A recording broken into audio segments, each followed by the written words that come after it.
through the noise with a culture attack. Pop culture, films, and the world we see. Deleted scenes where the truth runs free. Take care, stay strong, we're breaking the mold. Be safe, stay healthy, let the story unfold. From watch parties and views to the news we spin. Deleted scenes, yeah, this is how we win.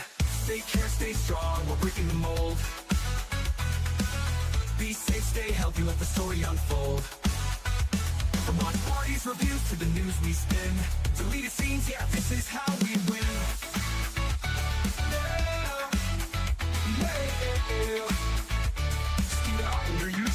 Let's roll.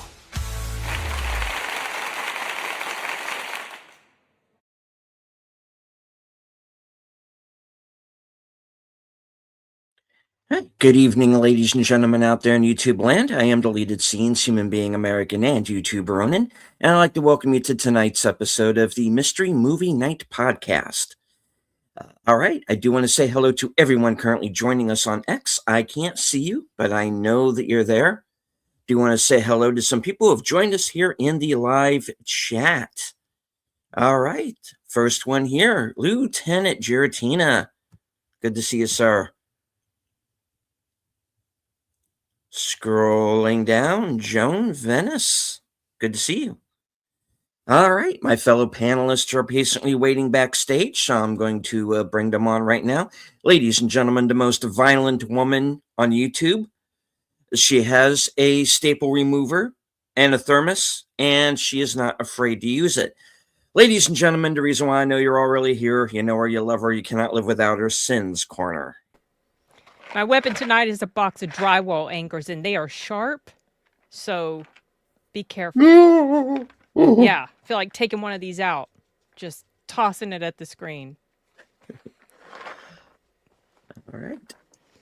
Also with us, the man who has shanghaied himself into this broadcast, and I'm sure is regretting every moment of it, Enigma Severus. I was offered candy to come onto this show. I better get it. Someone in a white van gave it to you, too. Offered it to you. He has a white beard. No, I'm just kidding. Here he was a jolly old fat man with a sleigh being pulled by a dozen reindeer. I'm surprised he didn't see him. Yeah. All right. Speaking of those of us who are bearded, Corey, Wilky's Movies and Music. Puts us all waiting to see where you're going with that one. So, where am I going with that one? Beard, and there's white in there too. So there we go. White, fashionable white strip right down there. You go. Got the racist stripe down my chin. No, I'm just kidding. And speaking of fashionable, Rachel, the elder millennial. Also bearded, but you cannot see it. Yes, there's little white specks underneath there, but you'll be. It's okay. I pluck every day. Well, we all got to deal with some stuff. It's all right. Also joining us is, I believe, also bearded, or my eyes are deceiving me. The Movie Man. No, I think it's a beard. If it's something else, then hoping it's a beard, right? It has refused to leave. Hi. Okay. All right. Well, so let's just rip off the Band-Aid right now. Tonight's mystery movie was Jordan Peele's Ready or Not. Oh, wait. Ready or Not 2. They will because kill there's you. a sister involved. Yeah. About that. Yeah, strangely, a sister involved in this one, too. Uh-huh. But wait, they're race swapped, so wouldn't it be Ready or Not 3? Oh. Should be. I thought of that. Produced by Disney. No, I'm just kidding. I'm sorry. Right. I'm sorry. Okay. Yeah, all right. So starring Zazie Beetz, Mahalia, I guess is how you pronounce her name. Patterson Joseph, who I do know from Henry V on PBS. He's also in Aeon Flux. So I knew him. Draco Malfoy, Yeah. Good to see you. Mhm. Heather Graham. So I had 2 Heather Graham movies last night, folks, that and Hangover. So I was let's see. like, is that Heather Yeah. Graham? But she looks so Yeah. young. I Yeah. thought it was Alicia Silverstone at first. I thought it but was now somebody else. Oh, Heather Graham. She does look pretty good for her age. Good Indeed. for age, yeah. Yes, she does. got And that Denise Richards facelift. and Patricia Arquette, my who does not like me Oh, on Twitter. We've Ah. had some run-ins. I would like to know. I would like to know who ADR'd her voice in this film, because that was not Patricia Arquette. I'm sorry. well, that was her attempt at an Irish accent, I think. Oh, was it?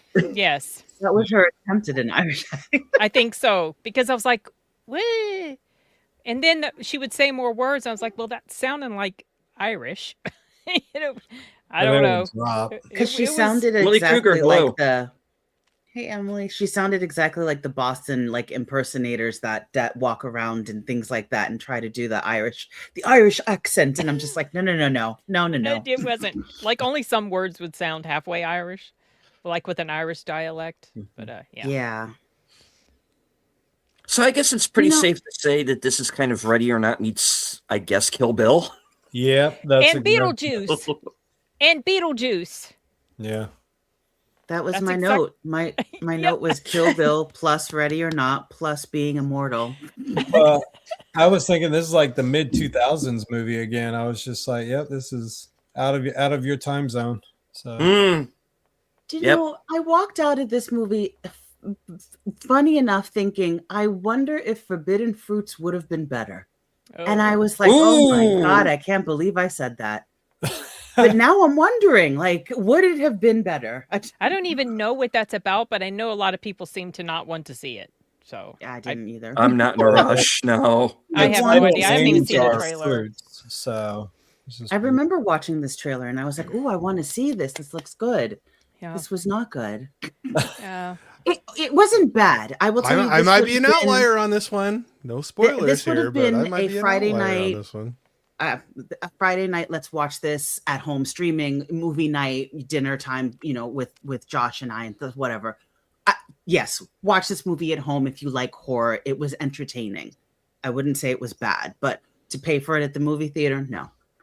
I was just I'd be surprised if it makes 5 million, 10 million, 8 million. I'd be surprised. Sorry, I'm done. I get no, it's okay. I guess we'll see. But so I knew of this movie. I'd seen little clips, but I intentionally just did not pay attention because I was immediately interested in the little bit that I saw.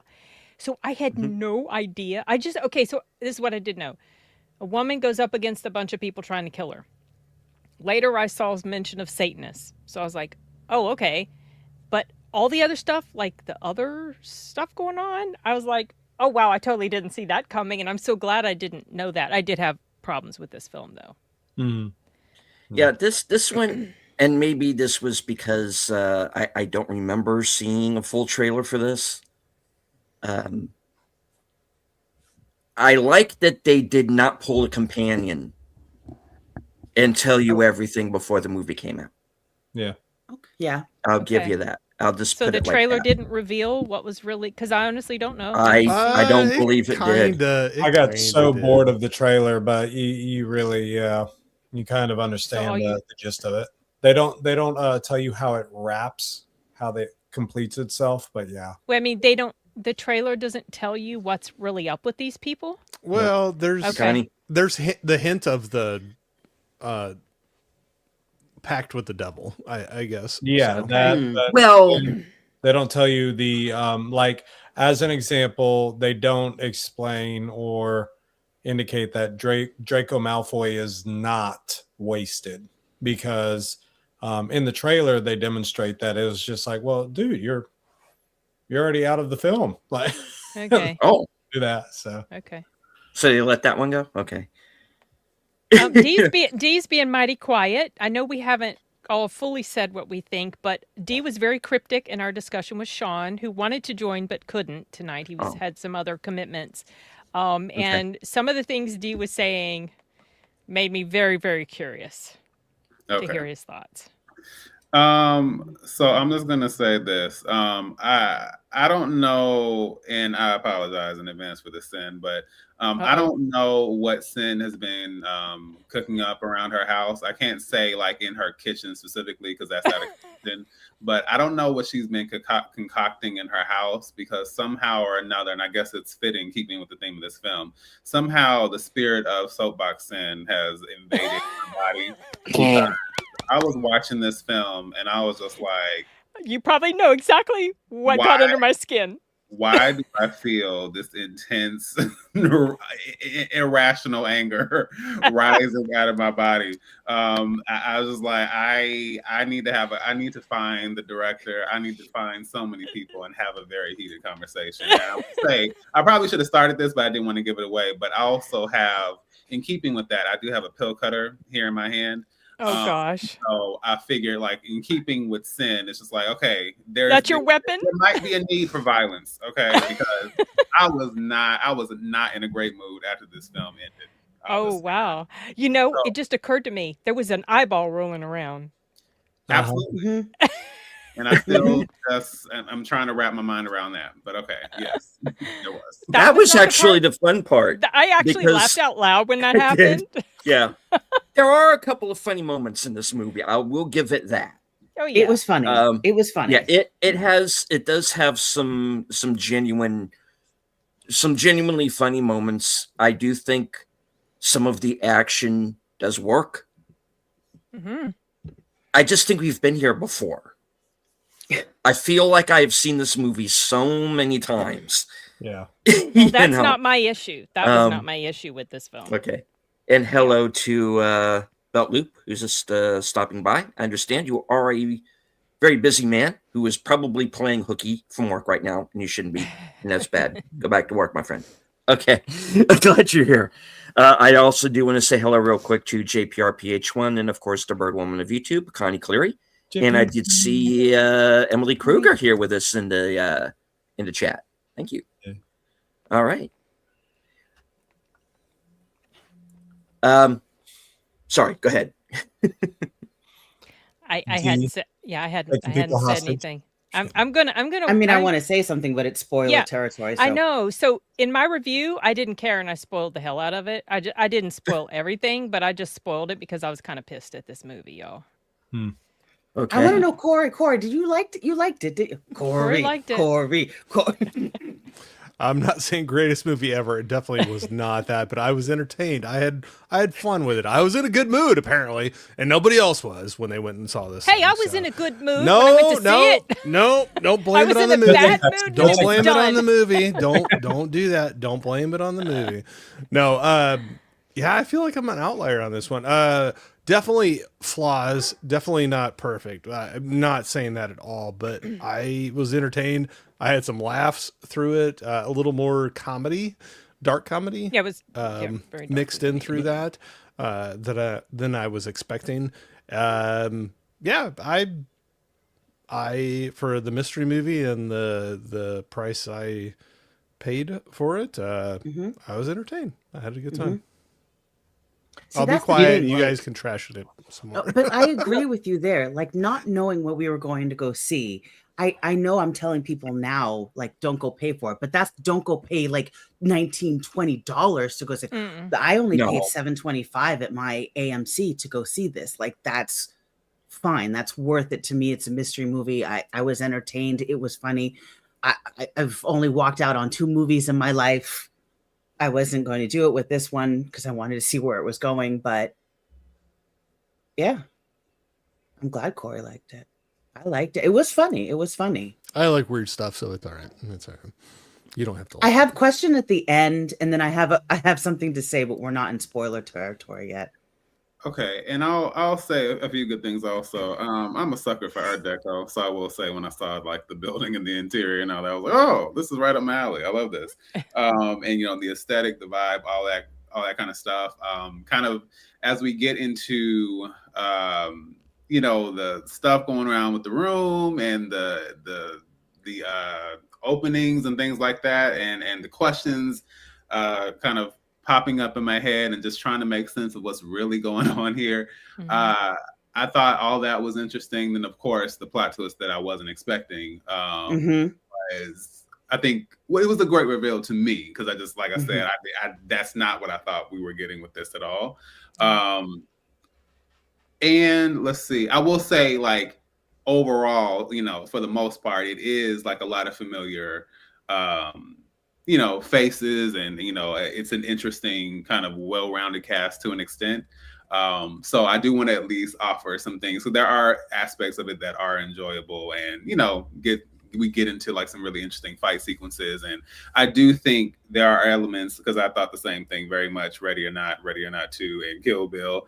And so I think the only thing I'll say before I'll get into critiques is that with Kill Bill, that's a very specific style and homage to, you know, 70s exploitation, martial arts, kung fu, a very, you know, like very specifically over the top. And I understand that was probably something similar they were going to do here, but I understood it in Kill Bill. I can't say I completely understood it here, but maybe it wasn't to understand. Maybe it was just kind of being over the top and silly, but I think it made it feel not as refreshing or as unique, because if you've seen Kill Bill, that's a very unique experience in and of itself. So to have anything that comes close to that, it's like, all right, this is a little disconnected for me.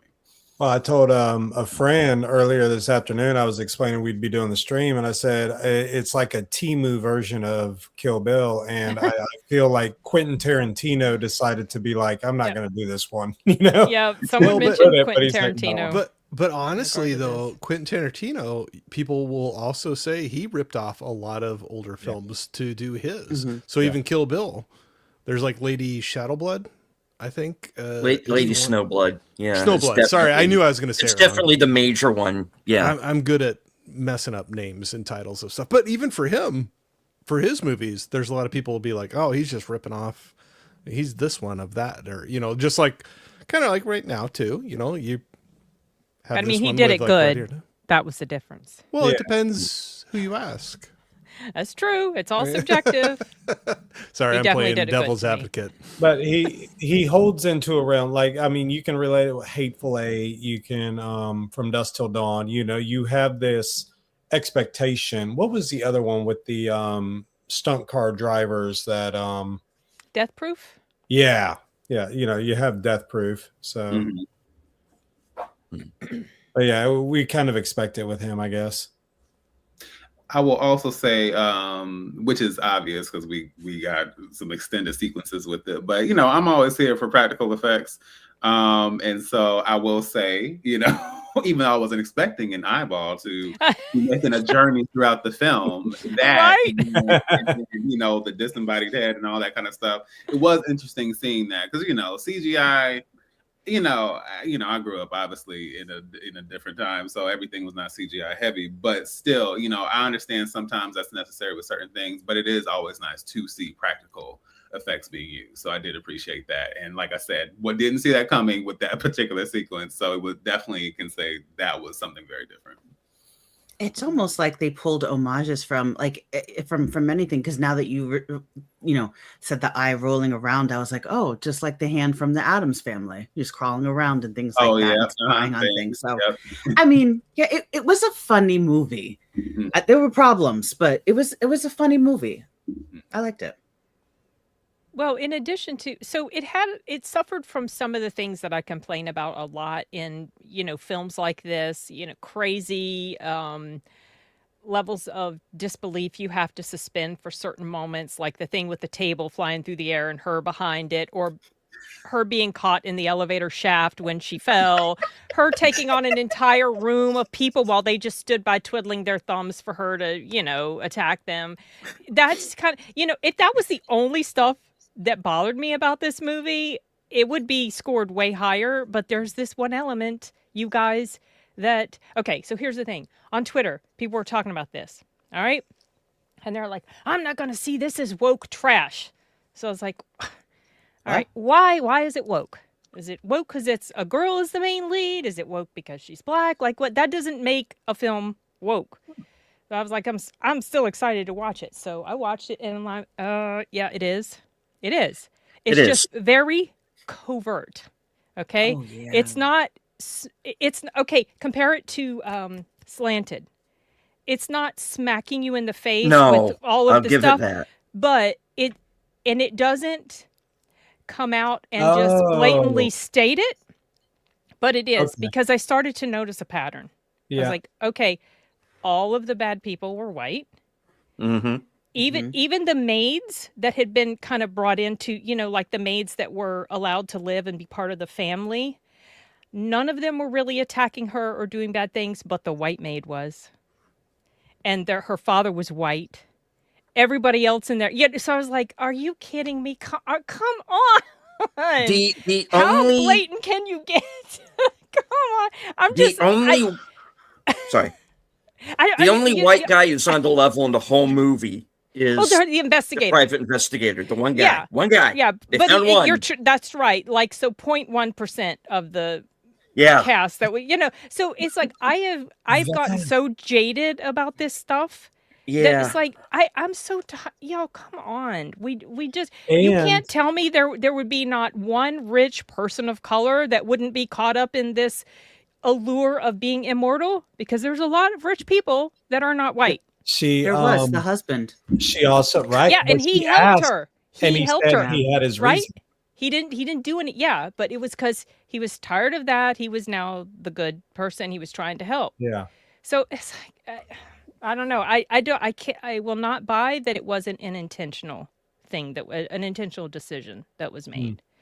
And so that really bugged me, and it's annoying because I really wanted to like this film. There was a lot about it that I liked, but now that's just like this thing hanging over me. It's like I just don't have a lot of patience for it these days, y'all. So yeah. That's the main problem for me. Hey, Tim. Oh, wow. Wow. Long day for you. Congratulations. Wow. Oof. So yeah, my rant's over. You poor home now. What did I miss? Not much. Were you punished? Is that why you had to go to France? I'm just kidding. I'm sorry. Yes, my extensive viewership in France.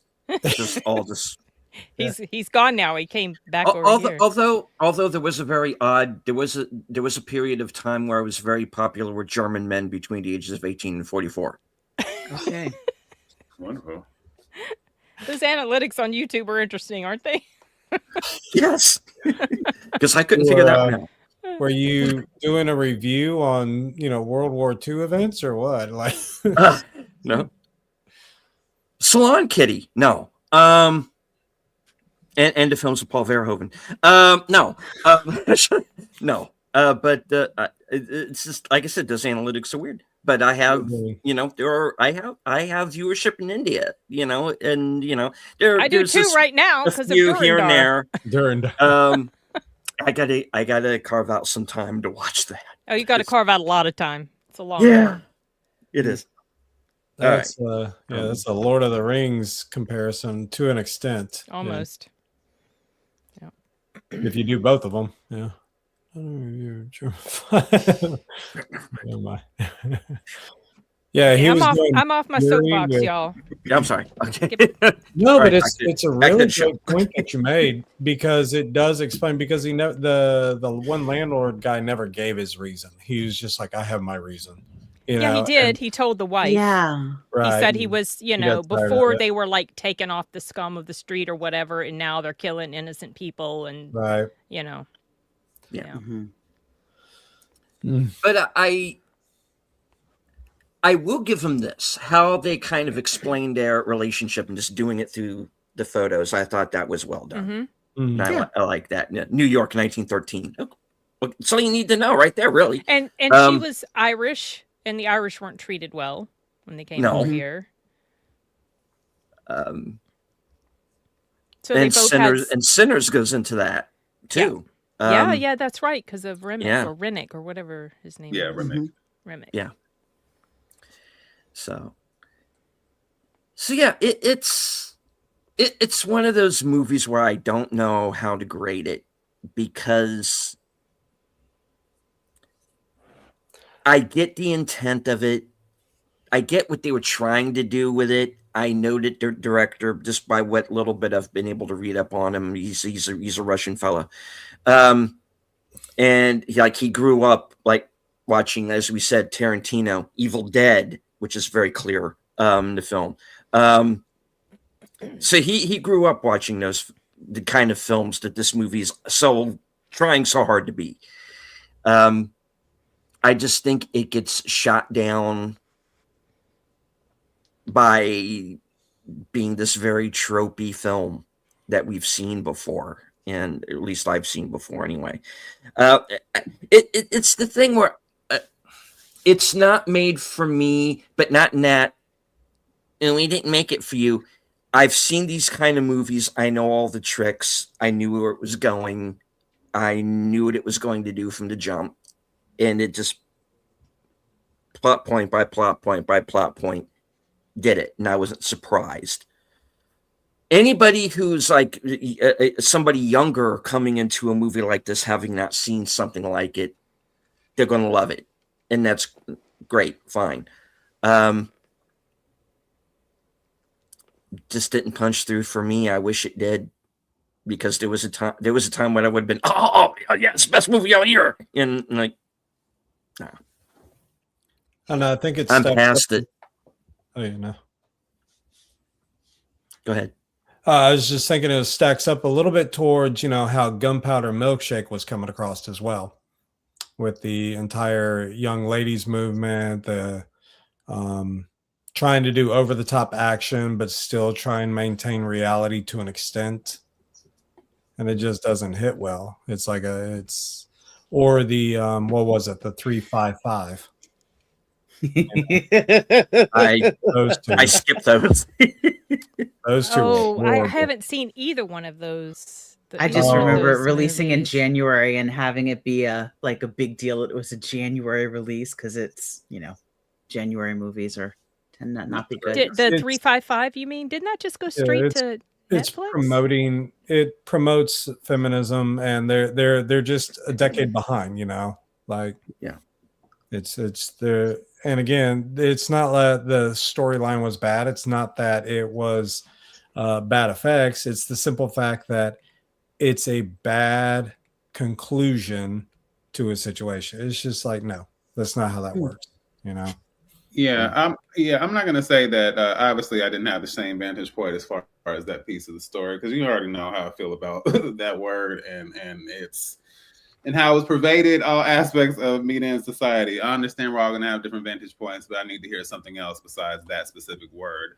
But for me, I would say that beyond like that, I mean, my biggest issue for me is just that, to me, because I saw this, the director, it randomly popped up, but there was an article where the director, like the only reason the cast signed on, they basically said they signed on with the promise that the film would not be camp.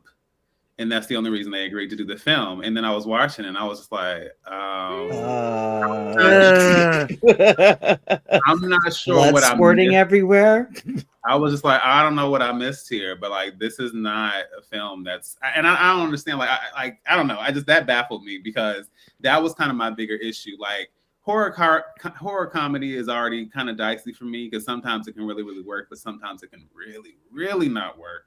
And I think when you add camp to it, it just becomes this big cheese fest. And for me, like, that's what happened here. We've already mentioned Kill Bill, but there are other examples of films that can kind of do that. But to me, it just felt like it was trying to blend, it was trying to blend the comedy. It was trying to blend the over the top, fighting and things like that. And some of that got over the top too. But then even like the Satanism piece, I'm like, okay, we've had Longlegs, we've had Psycho Killer, we have this, we have Ready or Not, and technically, Ready or Not 2 together. Like, that as an element, and maybe it's because for me, I get tired of Hollywood trends. So like when they did what was it? When they did the dystopian novel book adaptations, and they kept doing that, and they had the police brutality films, and they kept doing that, and then they did, like, it's like there's always like a cycle, something, or like with Substance, they did the Substance, and now it's like, oh, we have Slanted, and let's do the Beauty on FX. Like, it aggravates me in and of itself because it's very lazy. but it makes it feel derivative. It makes it feel just kind of uninspired. And like I said, there are interesting elements here, but it all was kind of wrapped up in this really bizarre package that felt like it was pulling from things we'd already seen before that were way more effective. And just like with the acting and with, really as soon as we kind of got that opening scene, I was like, all right. Like the execution of this and the performances and just like the way the lines were landing or weren't landing, I'll say that. It had this very cringy, silly, goofy vibe. And I understand that was probably the intention, the same way like Kill Bill or films like that have. But for me, it just kind of got obnoxious. And by the time, without spoiling, by the time we had a certain something plopping down on somebody's head, I was like, I don't know what we're doing. Like, Yeah. I want to go home. Stop. I do want to agree with you because I think I wouldn't be as hard on this movie if we didn't have all of the other movies that you mentioned. Because how many movies do we have to do where it's like the cult? And I'm like, it's very tropey. It's almost like satanic cults are now in. Yeah, they're in. Like, they're definitely in. I don't know. Maybe if it was a more serious movie about it, I don't know. Hot Fuzz did it well. Hot Fuzz was able to do it well. That was a good cult movie because they were very blatantly trying to do Wicker Man with that. Yeah. So I think more than anything else that it's just a matter of bad timing. I think if like I said, if they had done this movie 10, 15 years ago, I think I would have liked it a lot better. Yeah. It's just, I think now I feel like it was derivative. I think we've been here before. I don't hate it. I was wondering how long she was going to be doing that. I didn't mind that, actually. I'll be honest. It was making me cold. I just kept looking at her feet. I was like, your toes are going to get cut off. Oh, how? And she never hurt her feet. That was amazing to me. And that was the I was homage waiting to for Quentin that. Tarantino. That was the homage to Quentin Tarantino Oh, when with she the was feet. Of course, Oh, of course. Makes complete sense. I was like, why is he doing that? It's like, I would not do that. Yeah. So yeah, it's I mean, look, how many movies do we watch per year that are just parts of other movies mixed together? Most of them. Yeah, those are usually the films that you feel kind of meh. Yeah, and you're either with them or you're not. And this is one of those movies where either you're going to be with it or you're not. And don't get me wrong, I am not totally dumping on this movie. I think there are parts of it that I think are funny. I think there are parts of it that work. I think that some of the action works. There is a very inspired visual towards the end, let's say, and I like who they got to kind of do the voice cameo there. I thought, that was good casting. But the feeder in our an homage to Die Hard. Yeah. Oh, that too. didn't think about that. Feet smelling my sister. Anyway, so yeah, I mean, I don't get me. I'm not totally hating on this movie. It's the best mystery movie we've had since How to Make a Killing, as far as I'm concerned. I had a problem with that one too. And you did, but yeah. But like, just to join in with that, like, Good Luck, Have Fun, Don't Die. That was a mystery movie. Yeah. I still consider it one of my top favorites, but I try to keep reminding myself what the producer or director or the gentleman had said at the start of that movie is, he said it's so hard to get people to make original movies anymore. And so he goes, I honestly hope you enjoy it. That's what we were going for. It was basically a recognition of, we took a shot. It might hit and it might not with you, but we're happy that you're here in the theater and we love that you're, the audience. This is why we do it, is because we want to see you here at the theater to enjoy it. And so Yeah, that's what I try and keep in mind with some of these that have these original stories, like you have with Redux. And so, yeah, this one, again, it went, like you said, right by the script. You were able to go point by point. And it was just like, yeah, you could almost call out the acts. This is act 1. Here's act 2. All right, here's the setup, So yeah, it was very problematic. It was still actiony. Yeah, it was pretty actiony and pretty bloody. It is. Yeah. So like I said, I kind of come away from it not knowing where I am on it, because I want to like it, and I want to like it. I'm kind of at the same place with it that I was at with Mercy. I want to like it. But I'm not sure I do, because it doesn't quite punch through. It's like I can't really pin down any one thing. It like Mercy, starts off where in a sense it's kind of a courtroom drama, and then it turns into Demolition Man in the third act, where they're. I was expecting Martin Lawrence to come out. They throwing cars, and then all of a sudden you just have all these random people getting literally smacked through windows by flying cars, and I'm just like, what the hell is happening? No, with this I knew what was happening, and I knew a little too well what was happening. It's just like, oh no, the cult again. Oh, this is why they're doing it again. Okay, this is the person who has to stop them again. It's just, and don't get me wrong, I am not, even though Patricia Arquette hates me, clearly, so what, but I like you, I like True Romance. I just want to know who ADR'd her voice. I just want to know. She did. She just did a very bad job at the Irish accent. It's a nice try. Okay. Just don't do accents, please. You can't. I think the issue with her in this is she's too modern.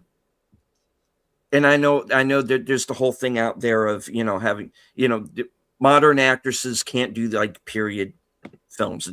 And this is kind of like the reverse. Oh, you mean, she's going in, you have somebody, I almost don't know how to explain it. Yeah, I'm trying to wrap my head around it. She just kind of felt a little off to me in this, and she's trying. I'll give her that. But just, I was having, you're just having so much fun doing that accent, aren't you? She was trying, you're going to do that to the whole movie. Yeah, I didn't hear it. That's what you're going with, okay? Yeah, I didn't. It wasn't until like the middle. Yeah, like it wasn't consistent. And I was like, so she's supposed to just be some uppity rich person, and that's why she's talking this way. And then I started hearing like the Irish whatever words creeping in there, and I'm like, wait, she's Irish maybe? And then I was at one point wondered, is she German maybe? it wasn't very good. I don't know what they were going for with that. But you would think as long as they had been living, that dialect would have worn off, and she'd be sounding like, exactly. You know what I mean? New Yorker. Yeah. For years. Yeah, be a little more covert. And maybe not have the obviously satanic symbols on your build. Who built or the this child place? Called Damien? Yeah, it's like who disappears from the film. I guess he's still get knocked out. He gets knocked out, and I guess he stays knocked out. I don't know. But it's like who built this? Like Ivor Shandor from like Ghostbusters. Who built this place? Come on. I was getting kind of a Ghostbusters vibe. This is very simple. We get Venkman, pay him whatever he wants. Get him, bring Bill Murray in here. What were you saying, this Rachel? Yes, please, Rachel. Yeah. Oh, Save me. why does she look different on the knife right there? Like she's got some sort of pixie cut, and she had longer hair in the movie, right? Oh, she had her hair up in It's a bun. Yeah. Was it in a bun? Okay. Yeah, her hair was up in a bun. Okay. Yeah. Oh, Yeah. It is different in the poster. Yeah.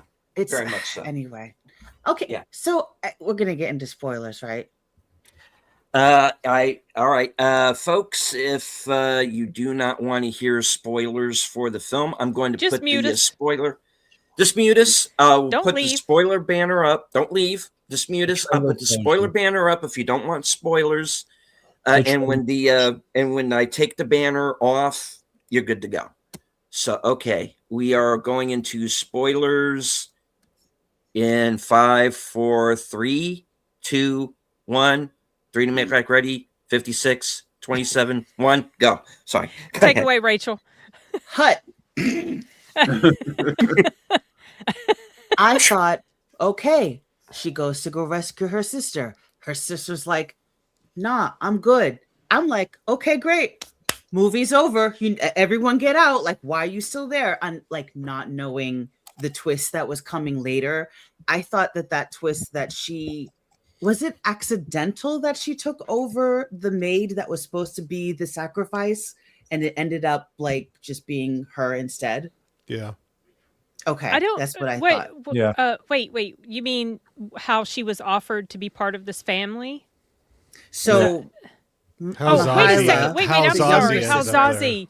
So Yeah. That was an that, accident. That was just it was an coincidental. accident. She Okay, so that found was out this wholly- lady was going to there for a job, so she just took her place, right, not 'Cause knowing she was that that specifically- was supposed to be the sacrifice. not knowing that she was supposed to be the sacrifice. Yeah. See, I liked that twist, like at the end that we found that out. And I was like, oh, that's actually kind of good. And I was like, ooh, that tugs at the heartstrings just a little bit. But then what got me at the end is the name switching. I'm very confused as to, so is Zazie and her sister now both immortal because they have I both think their just names her on the sister same- now. That's the way I read it, because Kind of like she the wrote over her line. name and made it Maria. Yeah. Okay, so she unimmortaled She herself. immortalized herself. Yeah. Yeah. Okay. I mean, it's amazing to me that the skin still works, and even though everything's destroyed, but whatever. I guess you're supposed to go with it. Okay. That's all I had for questions and spoilers. I was like, oh, okay, I don't get the total end, but okay. What about the person splitting in two in absolute perfection? Huh? How about we talk about that? I'm just kidding. But yeah, that happens. I loved the over the top Yeah. blood squirting. I knew exactly where I was when I sat down, and at the first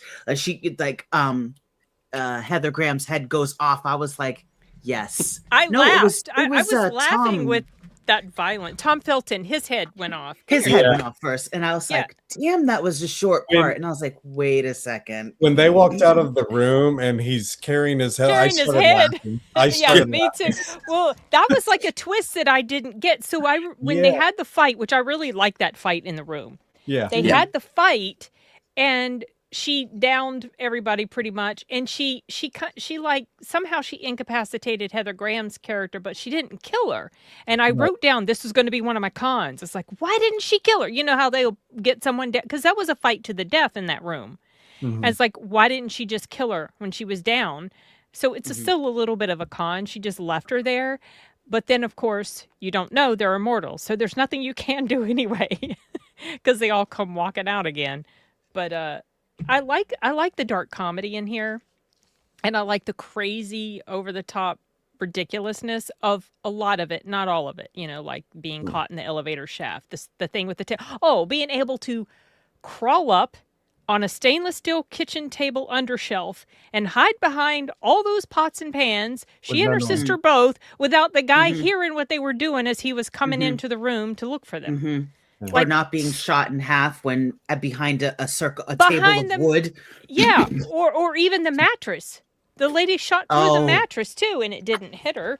You know, like That like one I didn't these get. are pet peeves. These are pet peeves of mine that I wish would stop happening in movies. When they happen like once, it's like okay, but when they happen a lot, it aggravates me. I wish that was the worst that I had to say about this film, though, because I already said what really bugged me about it. The bookcase scene was kind of funny though. When she's sitting there, she moves that book, and they Oh, open and then Yeah, they that all was see, that was good. sometimes like you think, oh, she's not going to be spotted, and then she's totally spotted, and like they open and she's or they open something and she's like right there. I did like that there were those subversions of expectation that happened. I just wish it had been executed better, and I wish we would see more subversion like that in films, because we know, I think after a certain point, if you've seen enough films to an extent, like in your life, and you will kind of learn what the tropes are. Yeah. So I just feel like, I understand it's going to be difficult sometimes, to not lean into them. But I feel like if everyone kind of knows, like, even, which is a small thing, but even like, with the person is standing in the hallway, she's there in the dark, and then she turns, someone's standing there, but she doesn't turn around until the person steps away. I feel like even just kind of like general things like that, I kind of feel like there are just too many ways to kind of subvert even things like that we see. And I think that was maybe part of the issue for me also. I just wish they had done more. Like, like I thought, fighting with fire and things like that were interesting. It's just that I felt like there wasn't quite enough outside of just the fun of it there for me. And I wish they could have found a way to balance both, because the issue for me is never fun. It's just like the execution of that and how they kind of balance everything else out with that also. I was going to make a funny comment, but I decided against it in the text. Is just the fact that as she's battling with the axe on fire, I was going to type in there, I was going to go, no way, that axe would have got caught in somebody and she wouldn't have been able to get that back out. Or the wood would have gotten burned, because that thing was burning a long time. Yeah. It was just like, let it go. I mean, but the table scene was like, oh, I can't with the table scene. I mean, what the hell did she do with it? Like, she kicked it or picked it up? Like, no way. Number one, that was a big table. It wasn't a little tiny thing. And then just magically behind it, oh my gosh. Well, the shotgun as well. The shotgun when Heather Graham shot it through the mattress. Now there is a funny scene about that, but shot it through the mattress, there's this huge gaping hole. But then when the guy shoots it through the table, it just breaks the table apart. Yeah, breaks the table and then hit her. But the miniature head when she walks in, that was funny. That little miniature. That was funny. It was funny. Hey, Sashi. Hi, Sashi. Flipping people off. Sashi. And that was like, if I wasn't already thinking Beetlejuice, I would have thought Beetlejuice as soon as it showed me that little hit. It was so dumb, but it was hilarious. I actually wish they would have leaned even more into, because like I said, the immortal piece is obviously interesting. And I feel like in any film that has characters who can, heal or put their bodies back together, like, it's always kind of like interesting and disturbing. Seeing that happen. So I kind of actually wish they would have kind of continued with that to an extent, at least, because I thought it was really interesting seeing that with Heather Graham's character. And so with the rest of them, I mean, we did kind of see it like when the pieces came back together for all of them. But yeah, I just kind of like the ridiculousness of her head growing back. Her head stuck. Yeah, it's just been interesting seeing like them. They're like, how do you, as you continue to get, especially if you're burned and all these things, like, it would have been interesting just to kind of see them continuing to deal with kind of the reformation or like the healing piece of it. I thought that was interesting. Yeah, because it did seem like the more damage that you got during a fight, the longer that it did take you to kind of reconstitute and regenerate. And so I thought that was a nice touch that they did make an attempt to keep that consistent throughout the film. Okay, so my question was, how was everyone a fan of the luau sequence at the end? You mean with the pig? Yes. Oh. The transformation. I can't say I was a fan. I don't know what I was. I think but who did the voice, by the way? James Remar. James Remar. Yeah. Ah, okay. Yeah. All right. That's okay. That's cool. I I think by then I was kind of ready for it to be over because I was sufficiently annoyed with the whole film. So I was like, oh, okay, this is the final act. It's going to be over soon. Finally. But yeah, well, it's disturbing though. It's nasty. Did it feel like an hour? Well, for everyone, did it feel like an hour and 30 minutes or 35 minutes, or did it feel longer?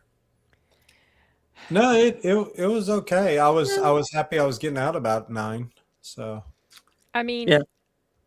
it wasn't like Durandar levels. I'll say that much, but Durandar was more entertaining. So I feel like it felt longer because I was so agitated with it. Sometimes when I'm really agitated, it's like the time, the feeling of time changes. Just stretches. Yeah, exactly. Huh. it's like I could get all of my grading done if I was watching My Fantasy Life again. Eternity would happen. I'm just kidding. I actually don't think I felt it was any longer. I think it was right on point. What is the not too hot, not too cold, but right? Just right. The Goldilocks. Goldilocks, yep. Yeah, I'm glad it wasn't longer. I didn't feel it was too long. I thought it was just the right length. Yeah. Carl's asking, is it a vampire movie? No. It is not. No. No, it's a movie about Satanists who are immortal because they've made a pact with Satan. So Right. It's unique, that entire concept. Again, I let a lot of it go. It was just like about the name writing and all the other stuff. I was just like, we're not going to go into that. I mean, the amount of different indiscrepancies throughout the film, I was just like, yeah, don't think too hard, I'm a little over the I don't know if "eat the rich" is the term, but there's a lot of satire about rich people in power, and I think at this point, this is probably, I'm just using this as an example, but like in Dr. Sleep, I thought it was interesting that the main central antagonists were all kind of like these traveling vagrants, and they just went around finding people. They weren't rich, and they probably could have done whatever with their resource, whatever. But I just thought it was interesting. They were kind of like this traveling troupe, and they just kind of lived off the quote unquote land. If you've seen the film, went about and about. So I think also if you've seen kind of the dynamic of horrible, rich people, and that dynamic as well, it also feels a little bit derivative as well. I mean, that is a thing. Like, we've seen it. That's probably another trope as well. Well, it's definitely tropey. It's probably not that far removed from reality, just as far as people with money. But yeah, it's just like that was another thing where it was just like, okay, we're in this building, hotel, bunch of money, terrible people doing terrible things. Yeah. Yeah, if they had just put like some kind of different spin on it. Yeah. It needed to be some kind of that's different, but they didn't. Like, here we are again. Rich people doing these bad things, white people, the white devil, doing all these bad things. It's just like, I'm so over that shit, y'all. I'm tired of it. I want to go back to the time where we could have stories that didn't make you feel agitated about stupid stuff like that. But also, people would be surprised that rich, the level of what is considered rich is much lower than most people think. So a lot of people that bitch about the rich, they're probably actually rich themselves. So, yeah, I don't know, whatever. It was filmed in Cape Town. How interesting! I didn't know. Yeah. Wow. I stayed until the end credits because I was like, where did they film this? Because this is not New York. There is no street that is that empty. Right. Didn't look like New York for sure. But you know how they do in horror movies where a hospital is always like dark. The hallways are dark and they're empty, it's like, this is not a real hospital. But it definitely didn't feel like New York. I didn't stay till the end credits. Before it started rolling the credits, I was up and leaving. I was out. Oh my gosh, when he mentioned the different levels of sins or whatnot, the 7 levels of sin, like gluttony and all. I was thinking, I was like, that would be a cool twist that she has to go up different levels to get to the all the top. different levels. And they never came back to that. Yeah, No, no, they don't. don't. Yeah. That would have I been was like, actually that'd be pretty cool. interesting. Yeah. They only showed us a glimpse of like what, just the Six. fornication one, like that the fornication level or whatever the And I hell they was called thinking it. they were going to skip that one because it was like she was already above on the next level. So I was like, oh, okay, well, she could start at that level and then we could go through something different. Yeah. I was like, that's a good way to get around it. And nope, we just ignored it after that. And that's what I'm saying. That would have been another something that I wouldn't have seen. So that's what I'm saying. Don't take for me at least, don't take the easy way, quote unquote. Don't take the easy way out. Like do the thing that hasn't necessarily been done before. Because I haven't seen like levels of even if we're going to center around the 7 deadly sins or different vices or whatever, and then it's like, oh, well, what weapons do you have to use? Oh, what are these people reacting to? What then happens on in this floor and this? That sounds like as I'm thinking about it, that sounds like a really compelling idea. You need to write that story, D. No, Someone better write that story. here's what I'm thinking. Snowpiercer. Oh gosh, Because I hated that movie so much. but the First point movie I was, watched this year. each car, it's like they're going up this kind of social Ladder. until you finally get to Ed Harris or Willy Wonka, depending on whose fan theory you believe. And, it kind of fits. I think I would have liked this movie better if they had done something sort of similar. I would still be saying, wow, it reminds me of Snowpiercer, but it would have been, it would have come off like they at least tried. Like I said, this movie has moments, but I think it's surface level. And it goes to a certain point, and then it just kind of peters out. Yeah. And that's the thing. And we are sitting here coming up with better ideas stories? that's in Agree. this movie. Agreed. And when you start doing that, then that's not a good film. Yeah. Yeah, it's lacking. Yeah. Observation, man. That's very true, though, Sashi. Oh, I saw what you said, Asian. Well, he always brings it back to that. So I was just He's so funny. He has a great sense of humor. That's why He does. He was He kicked does. out of it. I always look forward to seeing what he's going to say. Well, like I said, whenever I'll share something, he picks up on a way in which to twist what the meaning is. Yes. It's perfect. So I was trying to beat him to the punch on that one. But yeah, you're right. If we're able to come up with better ideas and better, it's like, did y'all not have these ideas, or which producers told you Who wrote this? Yeah. Anyway, was it the director or somebody else? Probably somebody The director co-wrote it with co-wrote it with one of the guys who wrote Predators. Yeah, Game of Death, Sashi. That was the other one I was thinking of with Bruce Lee. Yeah. Okay. We would have liked to see the levels, but they didn't do that. Yeah, Bruce Lee did the levels with Game of Death, and as we were discussing homages or whatnot, we see a little bit of Kill Bill, we see a little bit of, again, the feet worship, but you see a number of these Beetlejuice with a shrinking head, but yeah, you would have thought, well, since it's a fight scene, we had Uma Thurman that was doing the Bruce Lee with the yellow, and so yeah, I would have thought when he mentioned it, he says each level deals with. I was like, oh, that's our clue. We're supposed to be paying attention, but no, they just breezed by it. So I was like, this is an idea, but we can't do it. So we'll tell you about it. But Corey, man. Corey's been quiet. Or is he frozen? I'm frozen. Okay. I'm like, Corey hasn't had much to say because I'm he just liked letting it. you guys. He's just sitting there like, I'm the only one that liked it. Y'all can talk y'all- amongst yourselves. You all have a lot to say. I'm just letting you go. Just staying out of the way of We're in traffic. therapy, man. Therapy. Oncoming traffic. Step out of the way. Yeah, the mystery movies this year haven't been generally on up there for me. I I liked know it. you've liked them. it's You like have, but Mixed.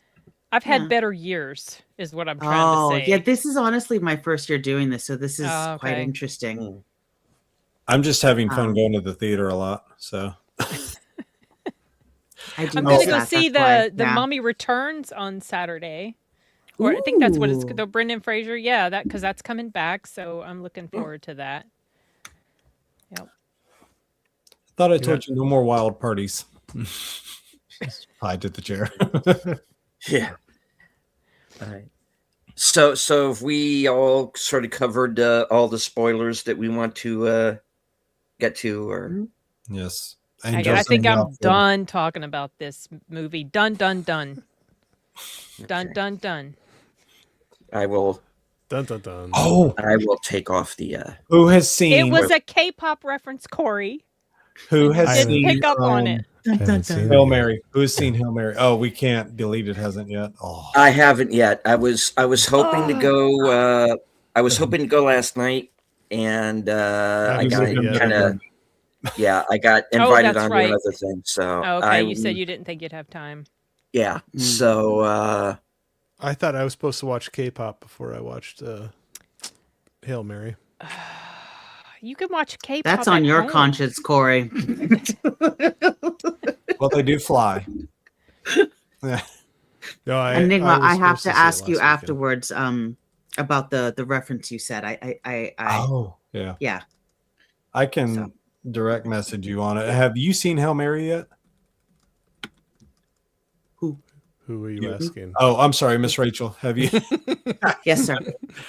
Okay, yeah. I could tell you where it's at, but when it happened in the theater, I was like, hey, but the only reason I know a lot of these things is again because of my dad. My dad would expose me to all of these films. So The Last Starfighter was one of his favorites, due to the fact that the guy, as they're in space and they're going to do this war, he goes, it's going to be a massacre. And he's like, that's the spirit. And he's like, no, ours. And he's like, oh, it's, just these different details my dad taught me to pay attention to. And so when it happened, I was like, hey, Okay.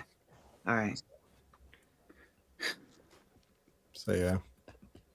So is it so Corey and Deleted, as there's our alarm, have not seen Project Hail Mary? I don't know about D because he's I have muted. not yet.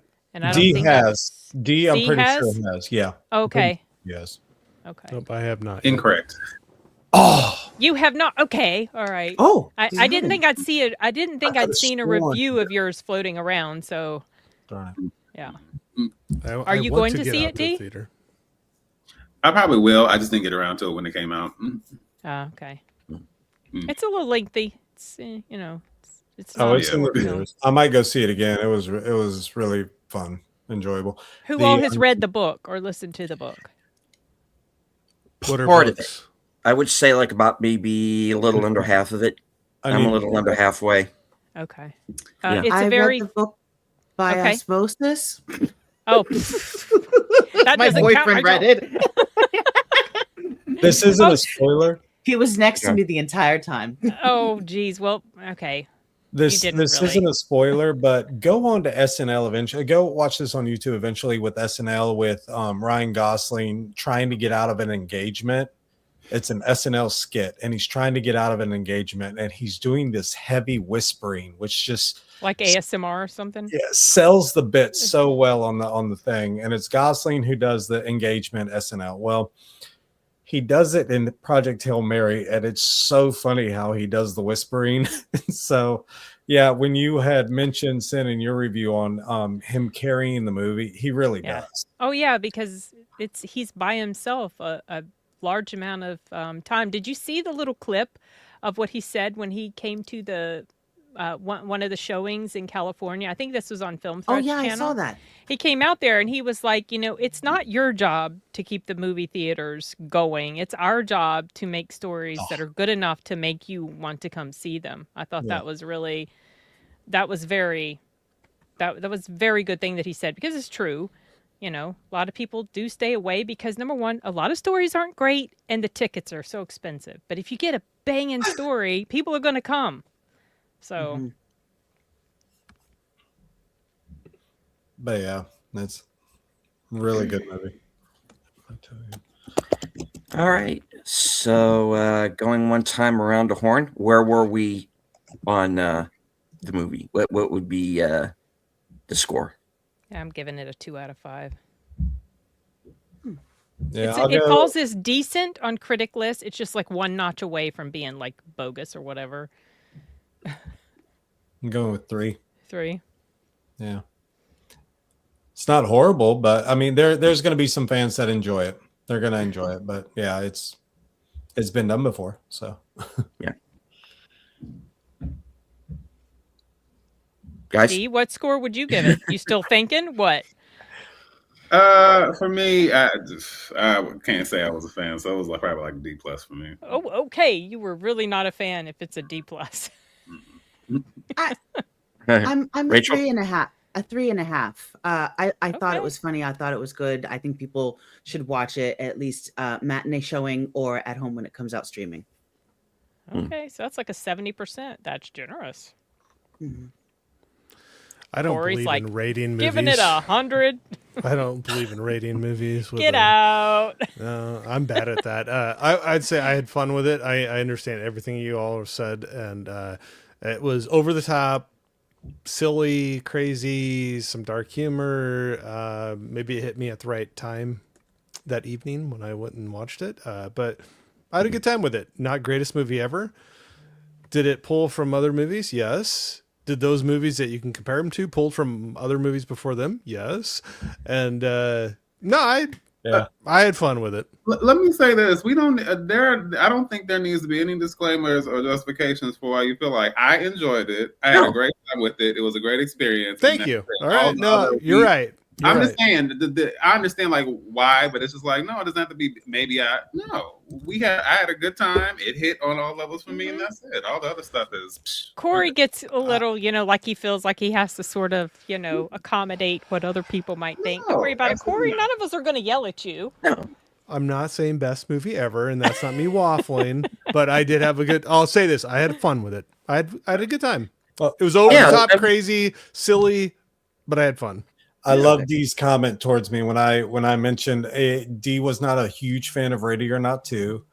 I really enjoyed Ready or Not 2, and it hit me just good. But Dee still, but it's the same thing. He gave me awesome support by saying love your civil disagreement, which it's just going to hit people differently. Yeah, and that's all that it is. Because for me, even like when I, share my thoughts whether I love, dislike, whatever, but I feel like everyone has to know that we're all going to have our own experiences, our own subjective opinions now, based on who shares what type of opinion, how they kind of respond to other people. That's a whole different thing.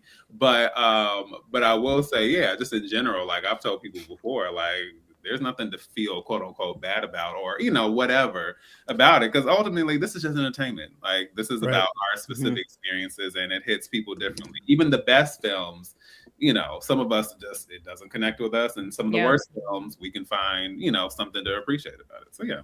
And some of us love the best racist film of the year and the rest of them hate it. I don't know why. Apparently I missed that one. You were better off for missing it. But see, that's the thing, you guys. I mean, we're talking about this amongst ourselves and we're friends. I've never had an issue with any of my YouTube buddies. It's just strangers that are being assholes on Twitter or YouTube that will come and give you a hard time. Whatever. Enigma. So. Yeah. We wow. We squabble now. No. Okay, Sashi. I'm kidding. Where did you get that idea, Sashi? Oh my God.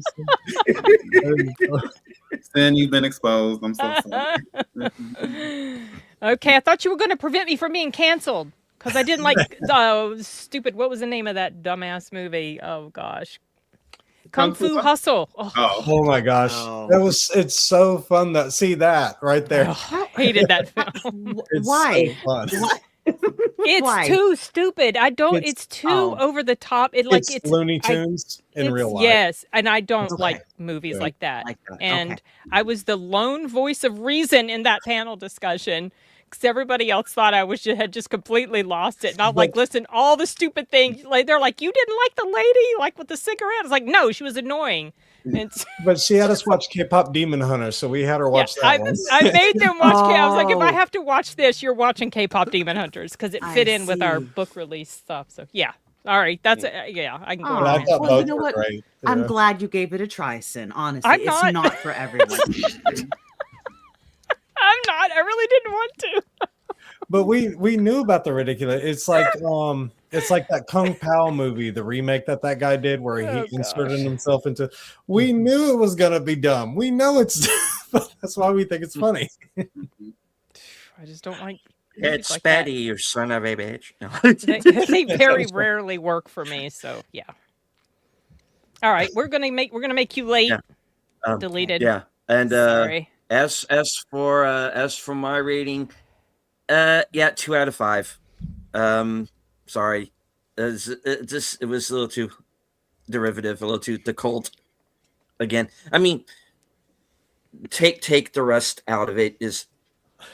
It's just another cult going through their motions, and they think they have a rube, and she takes them all out. I mean, that's pretty much it.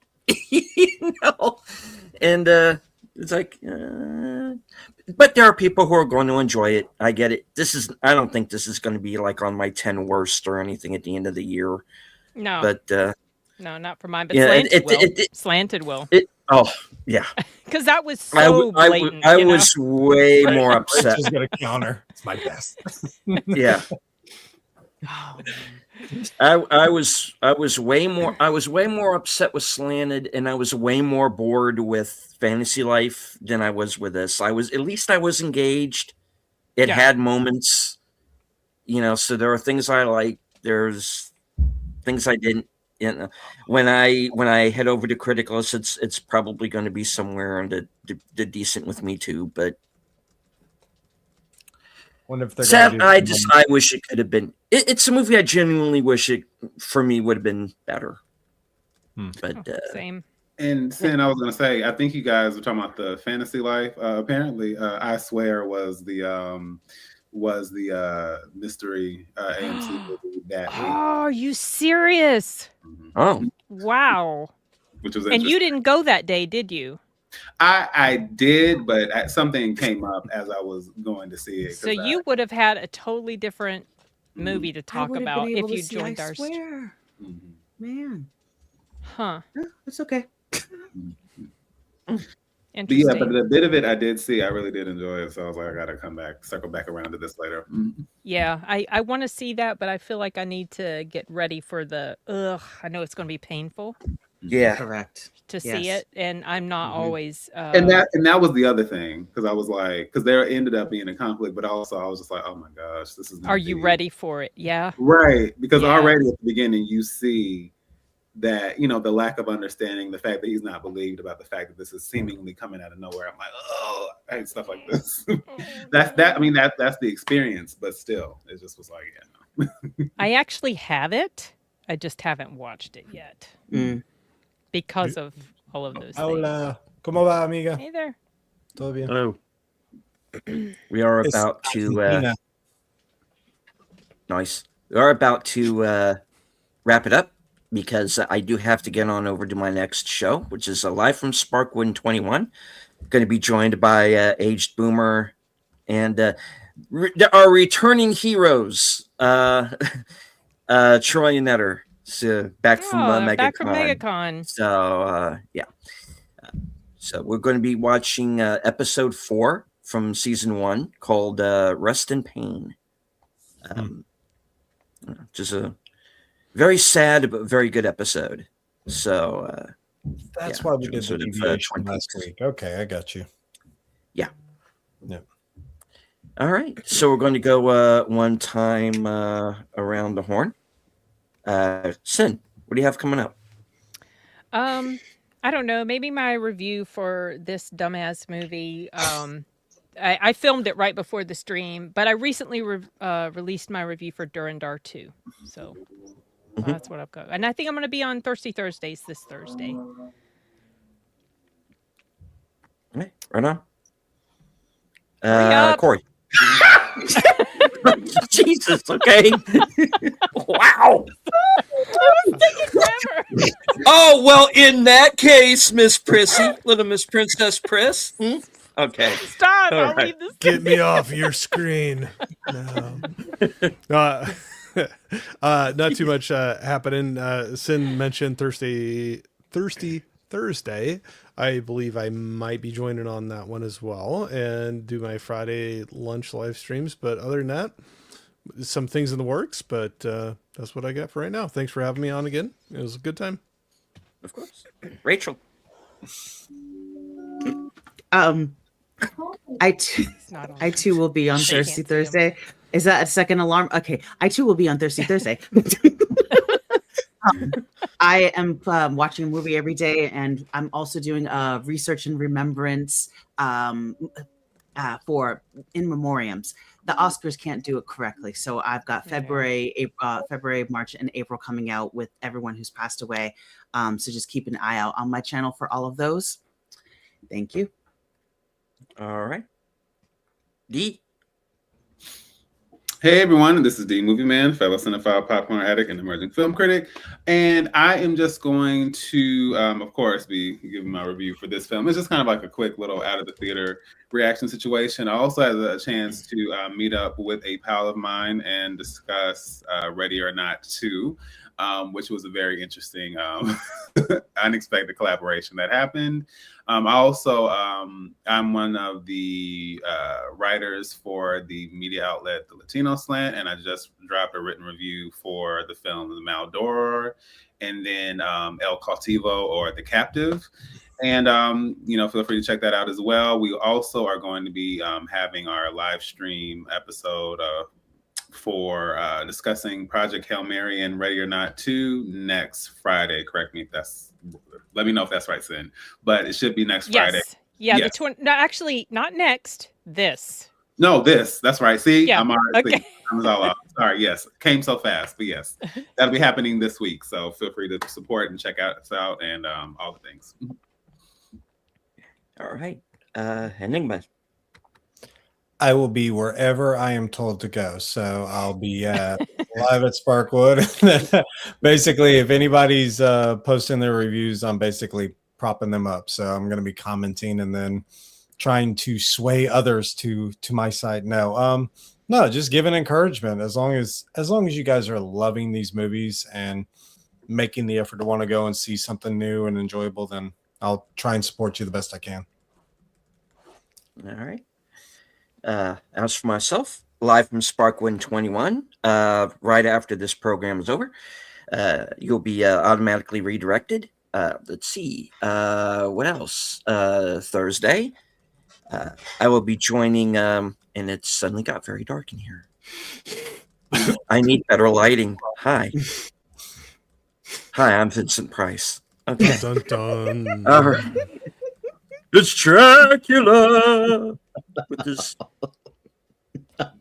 stringy ass hair and is apparently now French. Thank you and good night. No.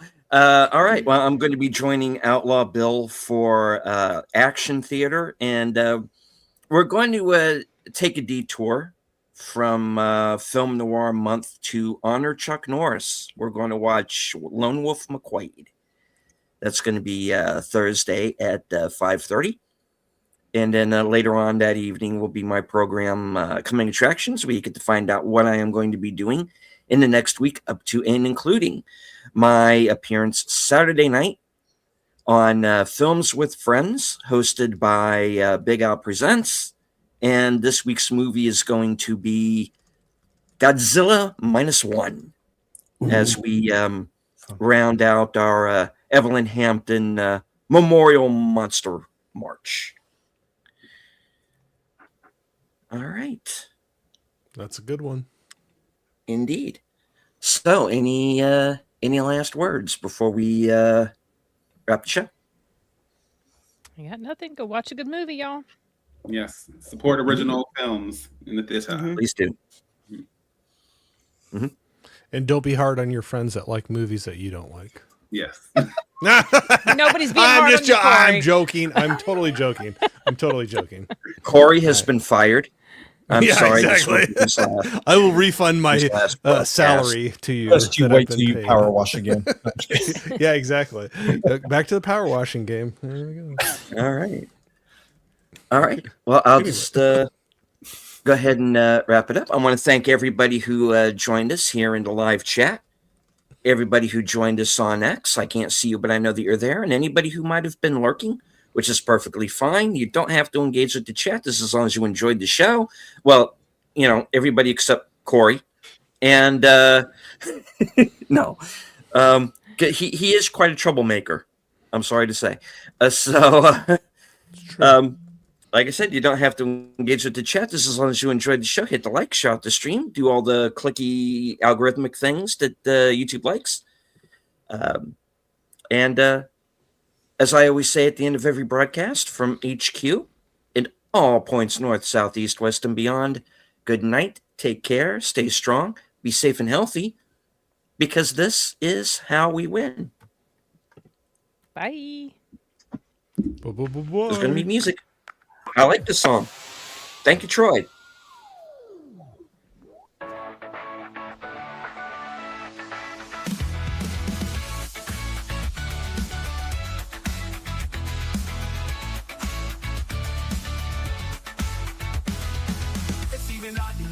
Back, slicing through the noise with a culture attack. Pop culture films in the world we see. Deleted scenes where the truth runs free. Take care, stay strong, we're breaking the mold. Be safe, stay healthy, let the story unfold.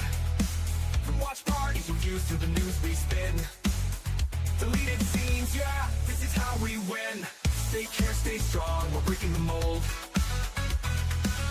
Be safe, stay healthy, let the story unfold. From watch parties, reviews to the news we spin.